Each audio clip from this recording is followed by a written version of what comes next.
Hello and welcome back to the Finding Your Feet podcast, a podcast show dedicated to helping you get close to your true authentic self by helping you find your feet in life.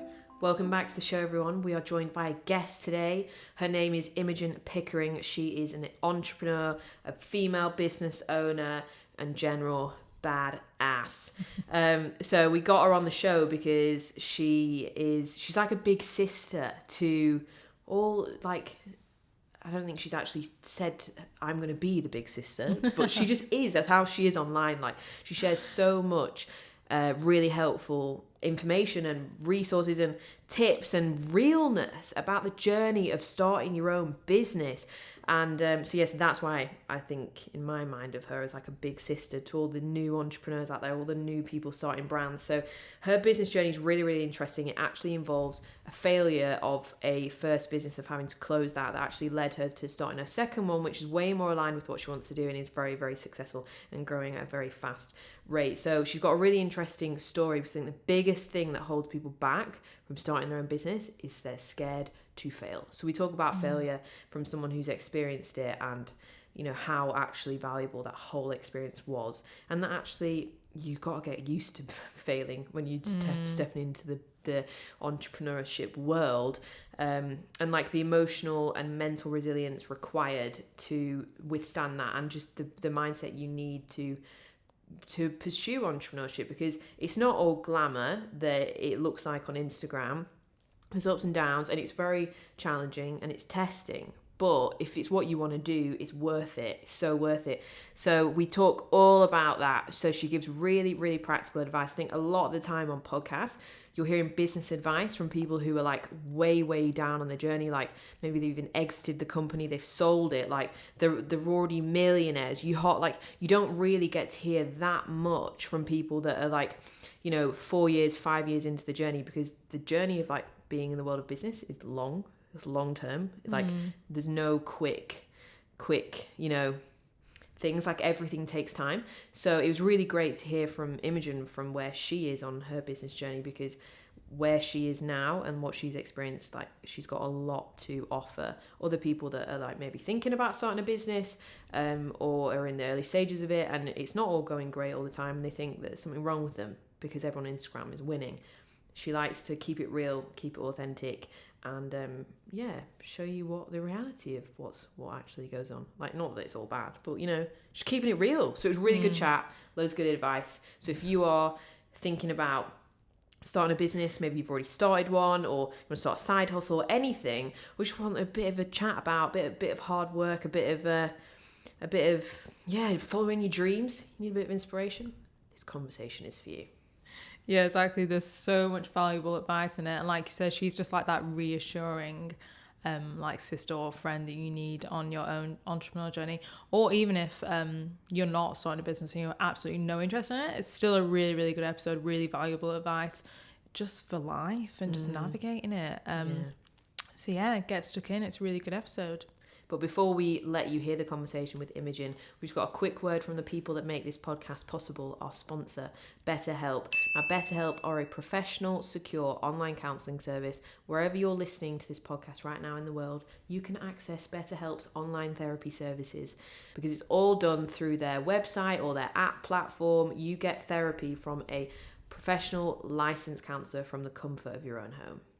Yeah, and you can be set up in less than 2 days, which is like record time. So you can just go online, fill in a questionnaire, say what you are looking for support for, and they can find the right therapist for you. And then if you are paired with someone and you actually think, I'm not gelling with this therapist, I'm not getting what I need, you can change for free until you're happy. And on top of all of that, it's also incredibly affordable. So Betterhelp are trying to make you a happier version of you today. They want to make therapy accessible for everyone. So their price point is significantly lower than traditional face-to-face therapy, but the quality is still the same. You still get the same quality of service. You're still with a really, really highly qualified therapist on there. It's just done from home, so it's a bit cheaper. And often the barrier to people getting therapy and seeking help and investing in themselves and their mental health is the financial investment required. And Betterhelp are also very kindly giving our podcast listeners a 10% discount off your entire first month of online therapy. So that's a 10% discount of your whole first month. And I've done therapy quite a few times, and sometimes all you need is a month, just 4 sessions, and that's it, and you're good to go. So you don't need to be in therapy for like weeks and weeks on end. Obviously, it just depends on your unique situation, but you can get 10% discount off your entire first month. So that is going to take your weekly sessions from maybe £50-60 a week to around £40-45 per week, which is much more affordable, and it's a lot cheaper than all the other therapy prices out there. And we know that because we've done therapy before. I paid £200 a session, I paid £60 a session, and have you paid 120 quid a session? Yeah, The prices range on therapy, but BetterHelp, it is that set price, and you are still going to get the really high quality counsellors coming through, even though it is more affordable. So if you want to take advantage of this discount, if you're thinking, do you know what, I need therapy, I need a bit of help with my mental health, I'm struggling right now, I need a bit of support, I need guidance, I need to talk to somebody, but I don't have that much money to invest, BetterHelp is the place to go. So head to the link betterhelp.com/findyourfeet. That's betterhelp.com/findyourfeet for 10% off your first month of therapy with BetterHelp. Yeah, we have left the link in the show notes for you to sign up. And if you have any questions at all about BetterHelp, or you're just curious about therapy or an experience, then come and chat to us on Instagram at Finding Your Feet Podcast. But that is all for now, and let's get into the episode. Okay, so I'd just like to start by welcoming Imogen onto the show. Thank you so much for agreeing to come and chat with us. Oh, thank you so much for having me. I'm very excited. Yeah, we're very happy to have you here. If you'd just like to start by introducing yourself, tell us a little bit about Imogen, maybe about your business and how you got to where you are now.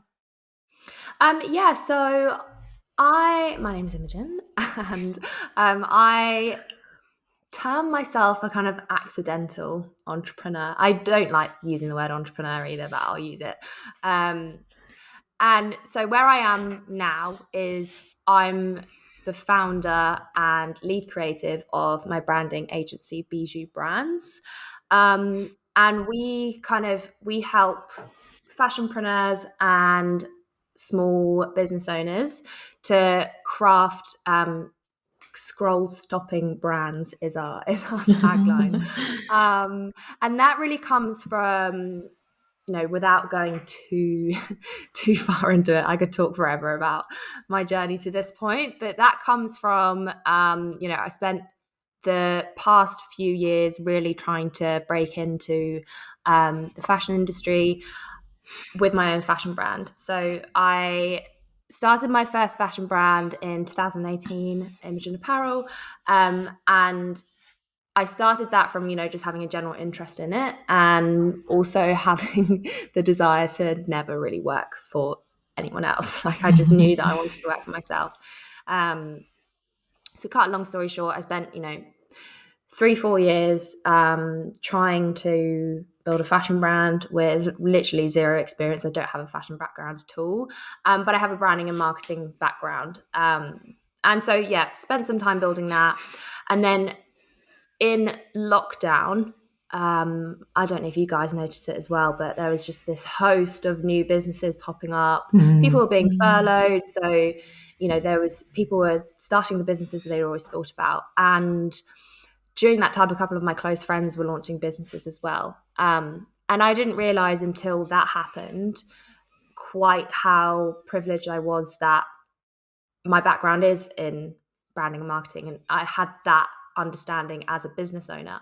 And I kind of realized that perhaps doesn't come naturally to a lot of people. When I saw these businesses popping up, and I was like, I know how emotional it is to start a business and what goes into it, and like, oh my God, I really want the best for you in this journey, but let me help you.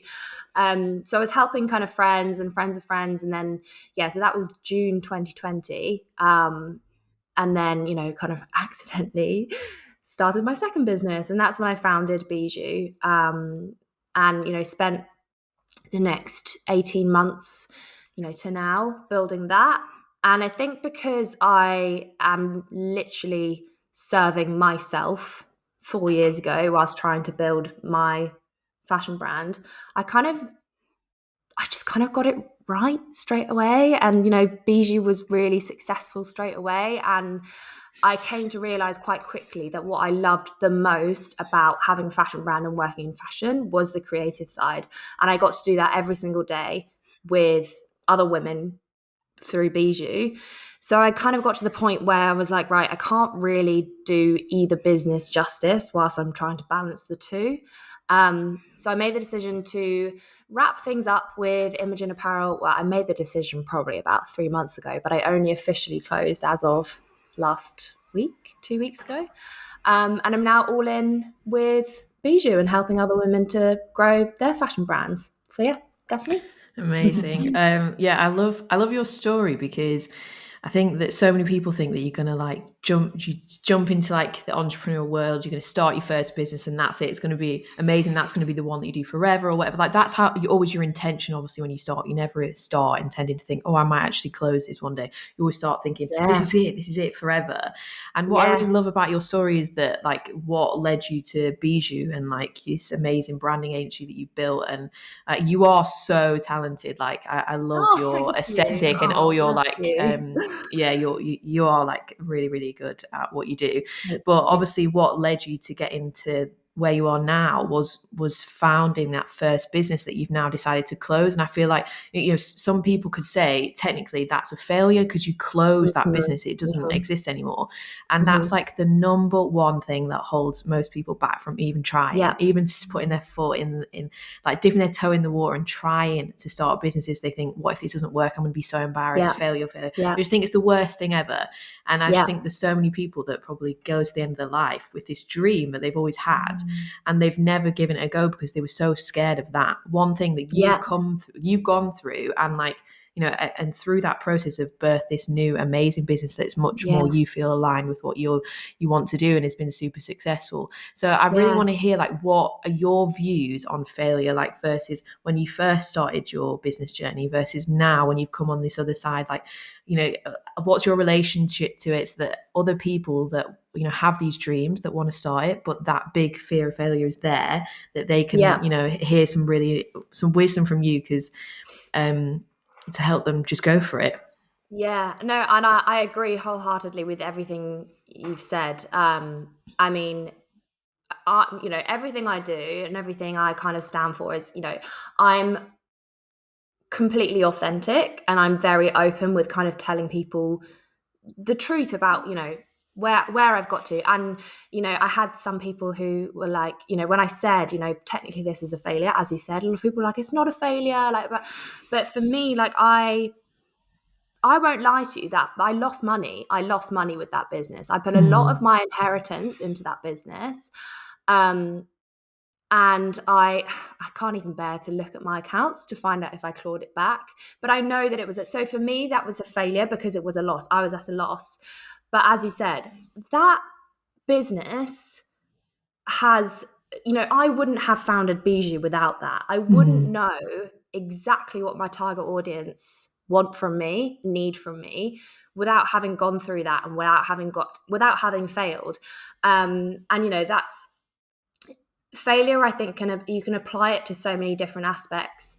And it crosses over in business and personal life as well. Like I think the scariest thing is being open to failing once. But then when I think you do it a couple of times, you build that resilience, and then you build that evidence that kind of like, oh, the last time I failed at something, I learned X, Y, Z, or it pushed me in a different direction that actually ended up to be better than the direction I was already going in. So I think it becomes easier as you go along. Obviously, as you say, the most terrifying thing is opening yourself up to failing once. But then, I think like I talk about this from, I've had a business for 3-4 years now, so I'm kind of used to it, and I kind of know that so much good comes from the fuck ups now. But I'm aware that, like, obviously I've been in a position before where, especially I think when people, are in a full-time job, they've got this security, and like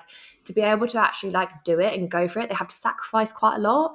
And I think there's a lot of emotional barriers there that you have to overcome. But and everything I say and stand for is that I'm like, I remember that so well. Like, I remember the crippling anxiety of being like, what if that doesn't work? Um, and everyone works differently. I think everyone needs to hear a different story or a different message to be able to move past that. So I don't really have any words of wisdom or tactics or whatever, other than being like, I get it, like, I did it, I still do it. But I think I now try, and the only kind of advice I can give is just the evidence of what I have done. Everyone's story is different. But I now try, because I have the evidence now from, the fuck ups have literally led me to, I'm so aligned with my work. I love my work and everything I do. And I think back to school and what went wrong there. I think back to, the first business and what went wrong there. And I'm now at a point where I'm just so aligned with my work and my business that I'm just like, I try and now welcome failure with open arms, because I think any setback, big or small, like, I really think it's just, I'm a bit woo-woo. Like, I kind of believe in the universe and like, no, we're all for the woo on this podcast. But I just think, like, I think that the universe has your back. Like, if you think about it, everything's always okay in the end. Like, yes, you might have to go through the shit for a prolonged period of time, but I think everything will be okay in the end. So I always try and tell myself. I had a little one this morning where I just got like feedback from a client, and I was like, oh, I didn't really want to hear that. Like, it wasn't helpful. Like, you kind of pissed me off. But it's a nudge in a different direction, and what I need to be doing better, or what I could be doing more of. So I just always think every setback, no matter how big or small, I think is just a nudge or a push or a shove in a different direction. And that's how you've got to take it. Because if you resist it, then you just, obviously, what you resist persists. And the more you kind of resist that, I think the longer the emotional anguish kind of stays around it. So yeah, I try and kind of welcome it when it comes along now. There's that quote as well, like, rejection is just redirection, and like basically failing is like a form, it's a type of rejection. So I love that. But our audience are well into the universe. They love all they love it all. I'm amongst my people. So don't need to hold back on that front. But yeah, it is that was some really good advice. And I think that it is true. Like, anything that just kind of goes wrong is just trying to knock you onto the path of where you're meant to be. And like you said, you feel so aligned now, and you can see that as well. You're so aligned because the work you're producing is beautiful. Like, it's such nice like creative stuff that you're putting out there. And obviously, like you said, you did have the experience from the first business to know how to launch a second one in with all this more experience, so it could be more successful. But also, I'm sure it's been really successful as well, because it is super aligned with you and what you want. So you're in like a flow state.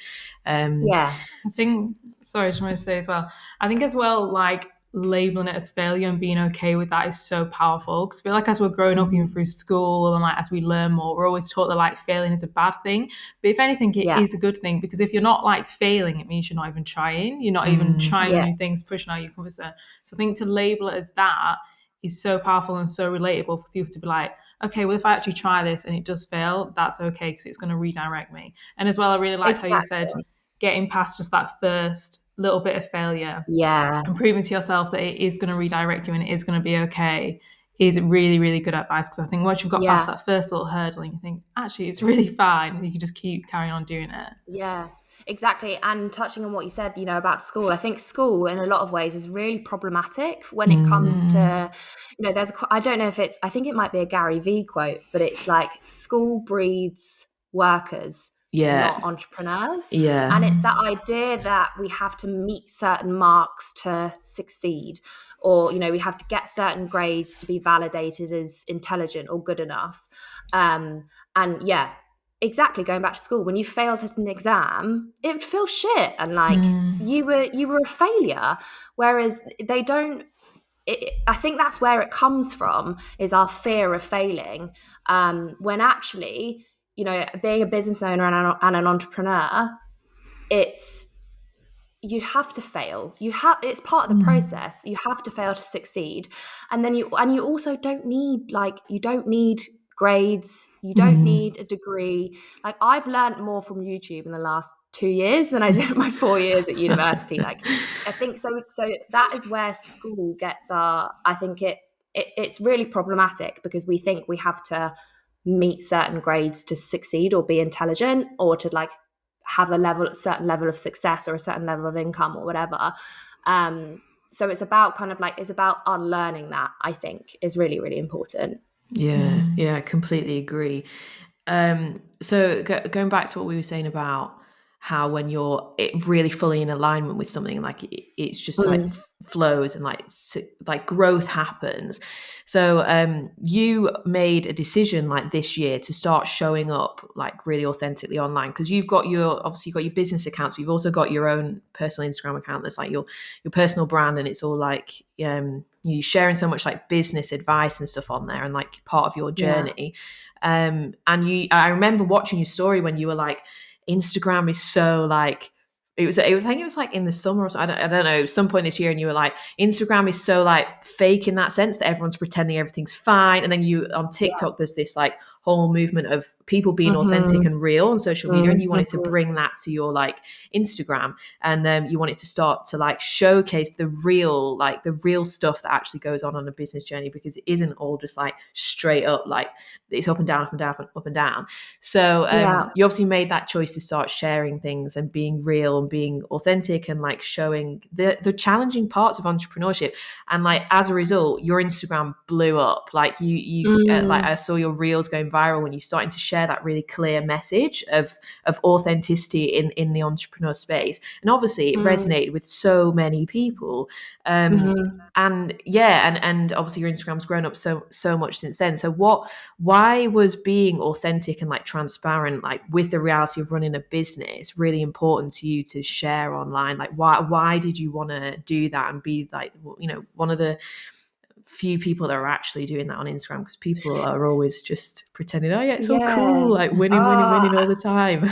You know what it is? I think it just got to a point where I was just like, I'm so bored of this. Like, I'm so bored of seeing like how to make 6 figures, or I help women to have consistent 10K months. I'm like, I just got bored of it. And do you know what? I was thinking about it, and so for me, like, I remember when I first started my business journey. So I live in Jersey, which is a really small British island between England and France. And it's like such a small community. And I also come from a family where, you know, people have worked for somebody else their whole life. So I'm the kind of was the kind of first person that I knew about in my immediate circle, like doing what I was doing. So I remember feeling really isolated, and then really struggling to kind of be inspired or connect with anyone online, because I'm like, no one's actually telling me, no one's being honest with me here. Like, so for you know, in that sense, I'm coming from a place of, I wish that I could have had someone like this when I was trying to grow my business. And then I think as well, and I think this is, I don't know if I'm like intentional with this. Again, I think it's just come from a space of me being like, there's just so much bullshit around, like I've kind of got to the end of my tether with it. But then I think it's like, and I think this is something that will continue, and I hope to see continue, and I think it will, because it's like influencers, like fashion influencers on Instagram, or, you know, fitness influencers and stuff. There was a time where it was just all, you know, look how perfect I am, like, look how amazing my body is. And then there was this surge of, you know, body positivity in influencers. And like now that's becoming really, really popular. But it was popular because there wasn't a space for it, and everyone was being really inauthentic, like aspirational, yes. But I think like that inauthenticity just gets frustrating after a time. And I would like to see that in the entrepreneurial space online. Because I think coming out of COVID, we're craving authenticity and human connection more than ever before. But then, like, I also don't think that helps people. I don't think it helps people. I think it's manipulative. I think you get so many people that are kind of selling from a place of, you know, painting this picture and claiming to have 6-7 figure businesses and let me help you as well. And I think that's quite a manipulative form of selling. And I never want to be like that. I just want to, like, all I want to do is help people, and whatever way that is, whether that's really helping them, you know, my craft is, you know, my brand strategy and helping from the technical side of things, but then also just being there as like a person to relate to, that you can, you know, I'm going to be honest with you. I'm going to tell you like where I fucked up and you know, what's gone wrong with me, or how I've had to unlearn this, and, you know, how I've had to kind of work on my personality type to be able to succeed in my business. Because, like, my close, as I said, my close group, my close community, my close friends, my close girlfriends, like, I think they're in a totally different environment to me. And it comes from, they're in totally different headspace. Like, they can protect me and, you know, look out for me and encourage me, but they're not in it. They don't get the world of entrepreneurship. So, like, I love them that they support me, but I don't find that helpful. I find it helpful, you know, like the chat we were having before we started recording. Like, it really helps me to be around people that get it, and we can share experiences and, you know, like, come from a place of experience and lift each other up. So that's why I do what I do, because I in whatever way me sharing my experience will help, like, I'm here for that. That's all I want to do. Yeah, I love that. I think we always create what, like, we wish we had or what we needed. Like, that's what we did, like, with this podcast. Like, if the younger us could have had a show like this, like, it would have been really amazing. So yeah, I love that. And the energy you're putting out into social media, like, through sharing that authentic content, it is helping so many people. I mean, you can see it because you've had a huge and massive followers come to your account now, because they're like, it resonates with people so much. And I think so much of social media, people think it's like, oh, post at this certain time and do this type of reel, and actually it's like, what's your message, what's your energy? It's like, it's a human to human what's going on there, and like, you're like literally speaking right to people. So yeah, I mean, it helps me even seeing, like, you share these things and your business journey, like, just to know that it isn't all linear, and I've got massive value out of it, so I'm sure a lot of other people have. Good. So you've been working though on building, like, your personal brand for a really long time. Like, you've been posting on your personal account, like, really, really insightful content for years. Like, in the world of, like, being a business owner, like, you have to have an online presence. Like, your business will have a social media account. How important do you think, especially someone coming now as well from a branding agency and, like, a branding point of view, how important do you think it is for, like, entrepreneurs to show their face as behind the brand, like, or to have a personal brand to promote it? Do you think that's important? Because I know that there's some new brands that have come up, especially like during COVID, where they've really shown the story behind it and the owner behind it, and people have really resonated with that and bought into it. It can be really powerful, people, but some people have such a fear being seen online. They don't want to show up in that way. They don't want to do that, but they are so talented in their business, but they just want to run that. So what's your opinion on that? Do you think that a personal brand is an important thing to have, or do you think that you need to show your face behind the business, or do you think you can promote your brand and remain, like, kind of anonymous? Yeah. So it's a really interesting conversation. It is a really interesting conversation. And I know there's so much advice out there, right? To be like, your personal brand is everything. Like, the founder story is so powerful. And it is. And, you know, initially that's why I started really kind of posting and being a really more active with my personal brand, because that's the advice that, you know, I learned and received. But when I had Imogen Apparel, I always felt like it just didn't feel right. I felt hesitant, and that was twofold. You know, I felt hesitant because, yes, it is daunting. But then it just didn't stick right. I was like, this doesn't feel right, like me doing this. And obviously then when when I started Bijoux and I kind of really went into understanding kind of brand strategy and what it takes to build a successful brand, like it became clear to me why it didn't sit right. And I think you have to be very careful with aligning your personal brand with your brand, because sometimes the two brands don't complement each other. And you have to really think. So take your call it let's say it's a fashion brand. You have to think about how you want that brand to be perceived, the emotions that you want your target audience to feel when they're engaging with that brand, buying into it, the kind of the experience that they have with that brand. If your personal brand doesn't align with that, you're then creating a really confused perception of the brand. And that became really clear to me. I was like, that's why it doesn't feel right, because Imogen Apparel was very kind of dainty, like whimsical, really kind of like clean and fresh. And that's not me. Like I'm quite like, I'm can be quite gobby sometimes. Like my personal brand just does not fit the brand that I was trying to build. So I was like, that's why it just didn't feel right. So, but then equally, with Bijoux, my personal brand has been very much intertwined with that, because it's very aligned with who I am and my story and my personality.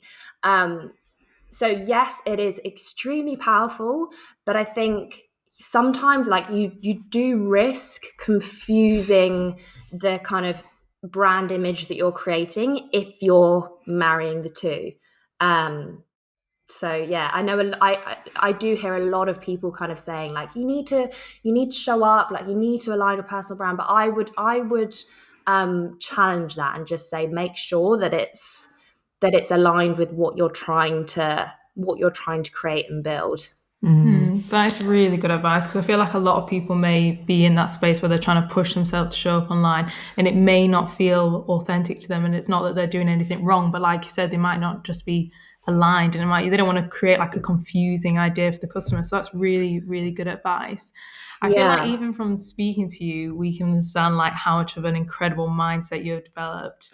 I would love to know how important it has been to develop your mindset as an entrepreneur. And like you just touched on there, I think you said on learning more about your personality type and how that's helped you. Like we haven't spoken much on the podcast about personality type, so it'd be good to know that. And just also, about like what practices you learn, if you've kind of always been into that kind of like self-development vibe, pushing yourself, or if it's something that you thought you needed alongside your business and how they kind of complemented each other. So it was never something that I kind of like actively thought like this is something I have to work on. Again, it was an accidental thing that happened very early on in my business journey, and I'm very grateful that it did. So I was listening to a podcast. It was actually a podcast on personal branding, and I was, do I have a personal brand with my Instagram? Like, what the hell? I was listening to a podcast, and my coach, my mindset coach, Sam Laura Brown, was talking on it, and she was talking about perfectionism in a person and as a business owner, and how I always knew I was a perfectionist, and I'd always worn that as kind of like a badge of honor. Like I'm a perfectionist. Like everything I do is perfect, blah, blah, blah. But I hadn't realized until listening to this podcast and really kind of delving into the content that Sam was putting out there, just how much that really limited me in my success. And like I would always procrastinate, always go around in circles. Like she kind of opened my eyes as to how problematic it can be being a perfectionist. So I am part of her group coaching program, which is called Perfectionist Getting Shit Done. Highly recommend listening to her podcast, which is called The Perfectionism Project, if anyone identifies as a perfectionist. But so I hadn't, as I say, that was accidental, but I'm so grateful for it, because I think once people, whether that be a podcast, a coach, or a therapist or whatever, starts calling you out on your behavior and how you are a flawed person, I think you just become far more aware of it. And I think I'm classic millennial. Like, I'm turning 30 next year. Like, I'm very kind of like in a stage of my life where I'm like, oh, why am I reacting that way? Or what does that stem from? And just being more like aware of it. And I think as well, like when you are, you know, when you run a business, when you're a solopreneur, your personal shit, your personal baggage comes into your business. And I was made aware of that really, really early on, you know, in terms of why I wasn't showing up on stories, or why I thought I couldn't make X amount of money, or why I thought that something wouldn't be a success, or why I thought I would fail. And it's I was made aware of that really early on, and actually I was like, right, if I don't work on this, and kind of work on making things easier and being more aware of my personality type and how I need to kind of navigate this, like I won't become the businesswoman that I'm kind of dreaming that I could be, because I have these roadblocks in my kind of personality type that I need to overcome. So yeah, that's just been invaluable for me, is having that awareness that is there. And it's like, I just think it's inextricably linked, your mindset and your business growth. Because you can, if you literally, you could probably anticipate, if you wrote down, if you were forced to with pen and paper, to write down like, how am I going to get to the next goal? You could probably come up with a list of ideas. And looking at those lists of ideas, you're probably going to go, oh, I'm not going to do that because that's scary. Or I'm not going to do that because so-and-so from school might think I'm a dickhead for talking on my stories. Like, your mind is what's stopping you from getting to that thing. It's your ego. Literally, your ego is being like, don't do that because it's scary, or we failed at that once, so don't do that again. So it's literally, it's inextricably linked, the two. So I think it's super important. Well, for me, it's super important to work on. Yeah, 100%. What are your, like, have you got any, you know, books that you've read that have really helped your mindset as an entrepreneur that you could recommend? Or what are your favorite tools? Or I know you speak a little bit about manifesting. I know you're into that, and everyone on our in our audience loves a bit of manifesting. So has there been any books or any any tools or tricks or anything that really works for you and has like helped you, you know, move through blocks to really start to produce results in your business that you could recommend for somebody else that's, you know, maybe a business owner out there that's listening and is struggling with all of that kind of self-doubt and fear that's just stopping them? So I just picked up the book that's sitting next to me, which is called Mindset. Mindset by Dr. Carol Dweck. And I learned this from my coach as well. It's about kind of, I don't know if you've heard about the concept of the fixed and growth mindset. So like the fixed mindset is like, this is who I am, this is what I'm good at, this is what I can't do. And I think a lot of us, as going back to school, I think school breeds that mindset. But actually, like, learning about that and trying to be in a growth mindset, like going back to what we're talking about, like failure, like what could happen if I tried this, or what could, you know, how could I improve? Oh, actually, that is a skill that I didn't do well the first time, but if I practice it, I can get better at it. And for me, I have to make a conscious choice to be in a growth mindset about things more than being in a fixed mindset. And then obviously, yeah, I do love the woo-woo stuff. I love manifestation. But then I also need the science. I need the facts. So yeah, that book's really, really helped me. What else? It's a really interesting concept, actually, that I learned about and I still can't decide, right, if the universe is it is a thing. I can't decide if I believe more in the woo-woo stuff or in the science. So there's a part of your brain called your reticular activating system. Yeah. I just find this fascinating, right? And it filters information that you believe to be true. Mm. So if you're not looking out for something and your brain's not looking out for it, it will just pass you by. So, you know, if you don't believe that you're going to make, I don't know, let's say have a 5K month, a 10K month.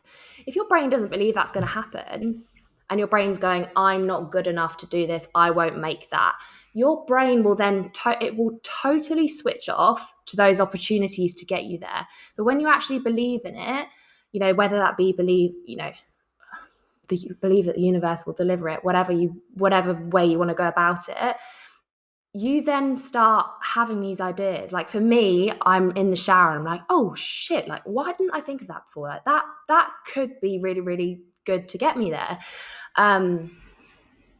And it's so I must have read this somewhere, but I was thinking of examples, and I think it's like when you decide that you want to buy a new car, and you've decided on the make and model that you want, suddenly you see that car everywhere.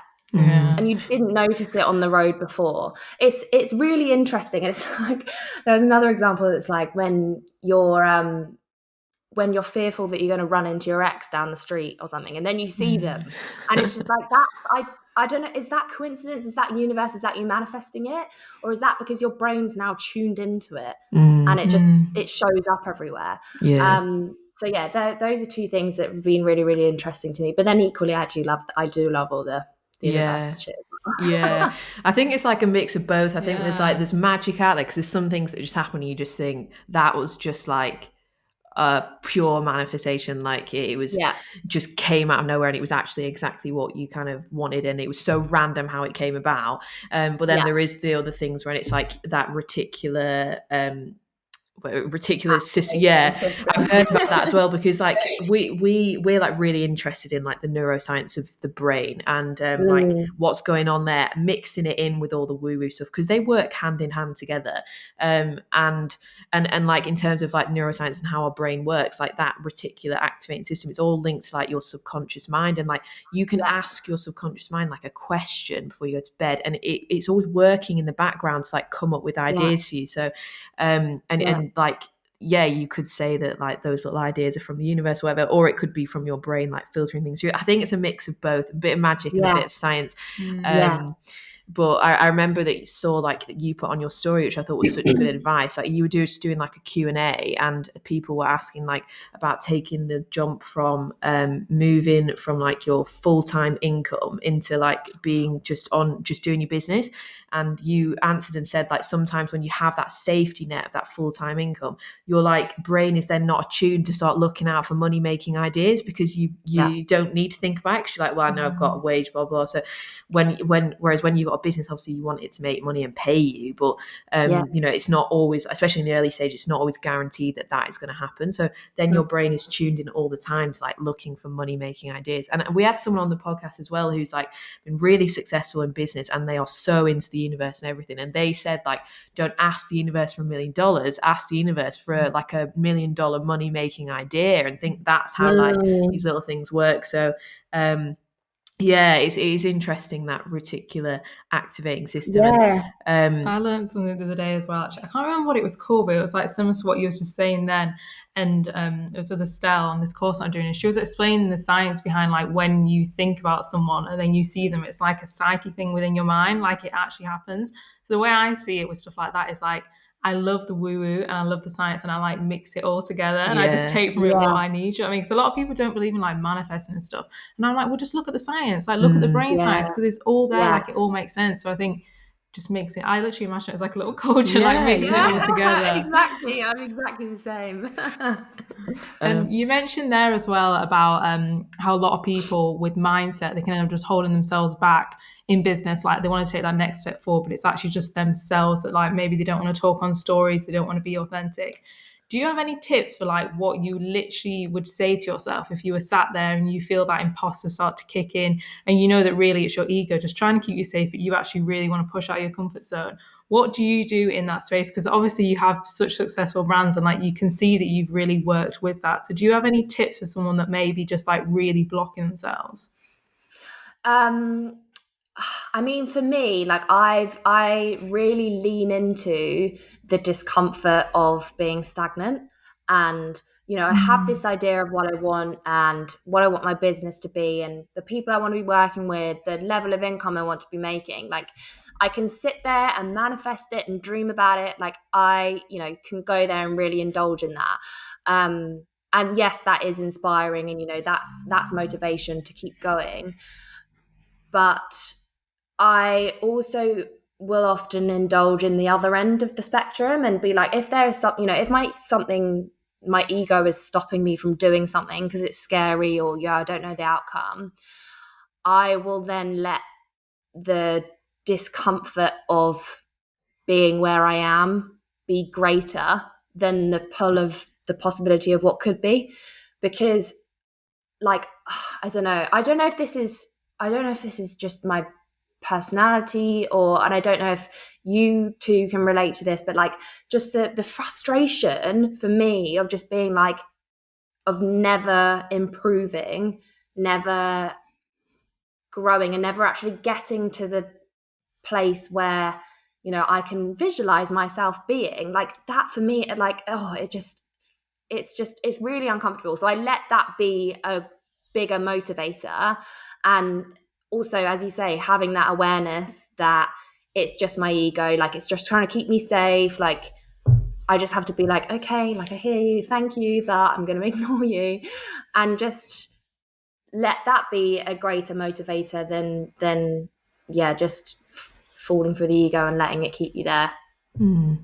Yeah, love that. That was very good practical advice. So some other final little bits of advice for like entrepreneurs that are very at the very beginning of their business journey, because obviously you're a few years into it now. You've been through a lot, experienced a lot. So I think because I think most people hear from people on podcasts that are like, like the Ben Francis's, they're like the top of Gymshark, these huge companies, and they're sharing advice. It's like, yeah, it's great, but there's people that are right at the start that need more like tangible advice because from people that are a bit closer to that, which I think is what you offer and like give people. And so final bits of advice for people that are at the beginning of their business journey. You spoke briefly before like about how like none of your friends are like business owners or anything, they all work for other people, so you haven't really got that many people in your like immediate circle that are doing what you're doing. And being an entrepreneur and stepping out and starting your own business and developing your own brand, it can feel very isolating, like, because you haven't got those other people to like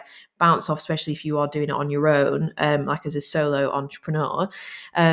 And also like you can be working from home and like you're just actually on your own all the time because you're like a one-man band. So like actual loneliness and also isolation from not being able to relate with other people can become such a problem for entrepreneurs. I think it's not really spoken about at all, like that mental health side of it. Like, did you have any experience with that? And if you did, like, how did you kind of overcome it? Have you got any like tips for people that are in that space now? Because I think it can kill your inspiration as well when you're just there on your own all the time. Like, I think, like we're having this conversation today, like I feel we've got like very similar points of view of things, and like you can really connect, and like you've got similar experiences, but people don't like can go their whole business journey, especially at the start, with having no one. So what have you got any advice for that person? Yeah, I think it's definitely about finding your tribe, right? And surrounding yourself with people who know you, get you, and can understand, where you're coming from. As I say, like when I joined my group coaching program, like that's, I have a group of other women in that group. If I need them to, if I have a problem with my mindset, I can post it on the forum, and I can get feedback and just speak with people who are in exactly the same position as me.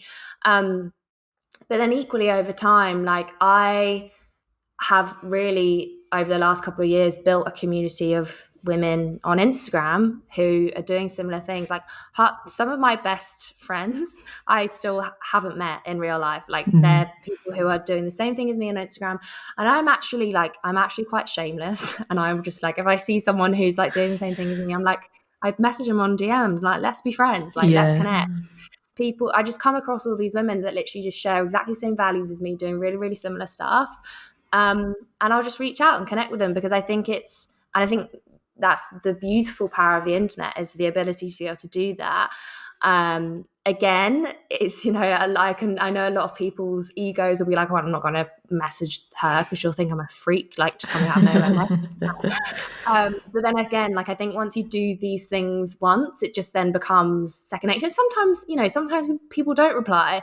There was an influencer the other day and I messaged her and I was like, I just love what you're doing. Like, I no need to reply, but I just want to say, like, I wish we were friends, because you're just but I'll just do that. And then you don't know, like, I think over time you just build these friends and this community, and just, as I say, like, half of my kind of like best business friends I haven't met in real life, but we WhatsApp each other. If we've got a problem, like, I'll voice note them. And I think it's just really important to just build that community if it's not in your kind of like immediate circle of where you are, and to not be afraid to do that. Yeah, great advice. Amazing. So what is your one final best bit of advice, like, words of wisdom straight from you, for someone that's just starting out pursuing their very first business venture? Like, what's the one thing like you wish someone had told you? Or going back to what we said at the start, I think it's not being afraid to get it wrong, to start before you feel ready, and to just keep doing your best. Like, that's all you can do, is your best. And sometimes your best won't work. Like, sometimes, you won't get it right. And I think it's about, and again, this is something that I learned really early on, is just letting go of that perfectionism. Like, stop trying to make everything be perfect and get everything right first time. Because whether that be a product or, a launch or a business, in my case, you don't get it right first time sometimes, and that's okay, because the next time you come around, you're so much better, you're so much more rehearsed, like you version 2.0, to be able to do better the next time. And I think that's what a lot of people, particularly women, because as women, I think we're just so risk averse. Like, a lot of us just won't, we weigh up the risks and we're like, okay, this is really scary, I'm not going to do that. But actually just trying and letting it be imperfect, and actually letting it be, even if you have to crawl across the finish line, like letting it, what's the quote? Letting it be a something and not a red, I don't know. Tortoise in the hare. Yeah. Like, it's easier to just be imperfect and make kind of slow but consistent steps towards the right direction, rather than just trying to like nail it first time and getting everything perfect. Yeah, I think it's slow and steady wins the race. Yeah, that's the one. Yeah, that is good advice. I feel like everyone, anyone that's starting a business or maybe whatever level they're at, they can take away something. And even if anyone that's not in that entrepreneur space, I really feel like you've given so much good advice within this interview. So thank you so much for sharing everything. Oh, thank you for having me. I loved it. I can chat with you for the rest of the morning. Yeah, it's been so nice. So where can everyone find you? Like, what's your Instagram? And like, if there's so many brand owners listening right now that really need help with branding, like, how can they work with you on Bijoux and all of that stuff? Yeah, so my personal Instagram is Imogen Jersey, and that's where I'll always kind of share the real and raw, and then also, branding is my passion. That's, I infiltrate that and kind of talk about that every so often as well on there. But more, if it's just specifically branding you're after, then we are at Bijoux Brands on Instagram as well, or bijoubrands.co.uk. Amazing. Well, thank you so much for coming on, Imogen. Yes, it's been an absolute delight to chat to you. Thank you so much for having me. I've loved it. Thank you. That was a really, really insightful conversation with so many great tips from Imogen. I'm so glad she came to join us, because I really feel like those little tips that she gave us today will really stick with me through life, especially like business-wise.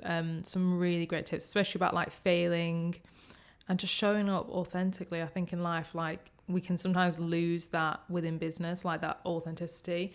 I think as long as you stay true to yourself and just keep trying, keep failing, then you're going to get to where you want to be. Yeah, like she said, like slow and steady wins the race. Yeah. Yeah, because I think most people like think, oh, I'm going to start a business, and if I'm not like a freaking millionaire within a year, then I've failed. It's not like that. Yeah, comparing your journey. Like some people, yeah, they might blow up in like a year, but like that's just their journey. Yeah. And try not to compare. Yeah, stay in your own lane, focus on you. But yeah, it was good chat. Lots of practical advice as well for anyone out there maybe thinking about that maybe they need a personal brand or whatever for what they're trying to do. Some great tips on that. And if you want to get involved in Imogen's services, we've left all the links to her social medias and websites and everything in the show notes. You can go and chat to her, join her world, follow her, join her little community on Instagram that she's got of showcasing real or entrepreneurship, the reality. But that's all for now. Thank you so much for listening. Don't forget to follow us on Instagram at Find Your Feet Podcast. If you enjoyed this conversation, come and connect with us on there. Let us know what you thought about the show. We love hearing your guys' feedback. And if you enjoyed it as well, please leave us a review on Apple Podcasts. We haven't had a review in so long. No, yeah, come on, guys. You're slacking. If you love us, show us the love. Please feed our egos. No, I'm joking. It helps us grow. I'm not joking. I do want you to do this. It helps the show grow. It helps get the message out there to more people if we have more reviews. And all our reviews are fantastic, and we appreciate every single one of them. But feed our egos some more, will you? Give us some new ones. Yeah, exactly. Because we do get so many lovely messages on Instagram, which we 100% appreciate. We love reading them. But yeah, it would really help the growth of the podcast to have them solid there on Apple Podcasts. So if you could do that, that would be amazing. And guys, do not forget tickets for our next workshop, our New Year workshop, the Invest in Your Dreams workshop, are now live. You can come and join all the lovely people that have already purchased a ticket for a night of productivity, habits, motivation, goal setting, moonshots, manifesting, everything you need vibes to set you up for like a really banging new year. We're gonna ride on that new year energy. I love the new year energy, but do you know what I love more is when you carry that new year energy throughout the whole year. You stay accountable to your goals and you make shit happen. That's what I like. So if you like that too, come to the workshop, because that's what we're doing. We are giving you the tools to set the goals and stay with them, keep it going, so that you can look back on 2022 and think, wow, I made some moves that year and I'm freaking proud of myself. Yeah, like our goal is for you to get to the end of 2022 and look back and think, wow, I smashed it. Killed it. Yeah. But if you want to grab a ticket, the link to get them is in the show notes. It's just on our website, findyourfeetpodcast.com. And if you've got any questions about the workshop that you want to know, come and ask us on Instagram at findyourfeetpodcast. But that's all for now. We will see you next Wednesday for the next episode of the show. Thank you for joining us. Bye. Bye.